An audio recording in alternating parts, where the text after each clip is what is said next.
at you from Tamarind Studios in Hollywood, California. This is Pink Cat. I am Salamine, also known as Alex Audio. And today we're going to break it down for all the musicians out there and everybody who's not a musician who might want to be in a relationship. And for musicians in particular, this is a special show because it's been told to us that musicians need a little extra help in maintaining and keeping good relationships. This is like Musicians Anonymous. Musicians Anonymous. Give her a little bit. Does it mean a little bit less and Pink Cat a little bit more? Okay. Yes, I do think musicians do have a special kind of need and to hold on to their relationships on the road a lot. You roadies know that, whatever your title is when you're on the road, even when you're on the stage. And you know that sometimes can affect money. Today we want to talk a little bit about recession. Time. And how recession is big in the minds of everybody out here. Yeah, how does a recession affect a relationship? And of course, we're going to talk a little bit about whether the relationships have a natural recession, and of course what to do about it. Sometimes during a recession, less money, less love. Less money, less love. Less money, less love. Yeah. Now, you guys, we have somebody that we're going to talk to a little bit to be our case study today, because we're going to talk about very specific relationships, like what do you do when there's a relationship recession? What do you do when the output doesn't necessarily cover the input? Right. If there's a recession in the pocket, is there a recession in the bedroom? Now, Brian, do you mind? Well, on that note, do you mind handing the microphone over to... We have two guests today who have been so gracious and willing to share a little bit. Not all. They haven't agreed to share all. You don't have to do the bedroom. No.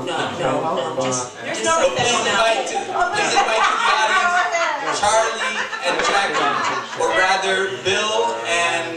Yeah, that's true. It can Bill and Mary. Bill and Mary. Yes. We're going to protect the guilty tonight.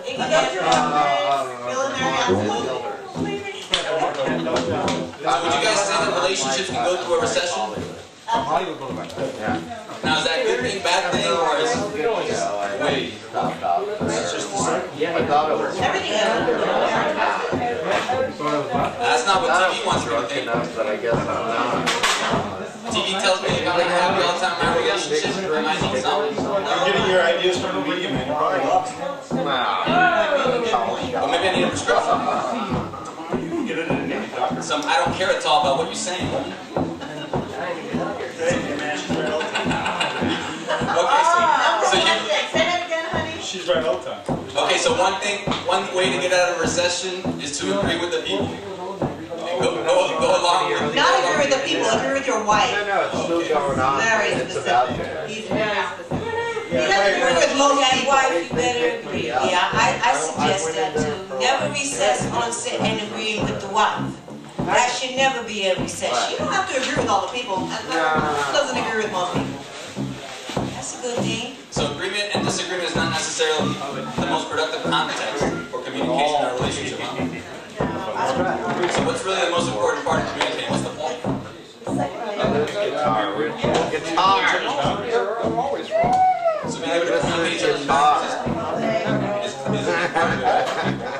Well, boundaries, I don't know if you can set boundaries, because sometimes, as he's saying, things do change, so I wouldn't even use the word boundaries. Hey, do you know like... I wouldn't use the word boundaries. But sometimes you have to, lines cross, sometimes you need to cross lines. Sometimes you need to try new things, because there may be a recession one place, and a renaissance in another way. You will find out what a person really is made of, what really is the problem. Yeah!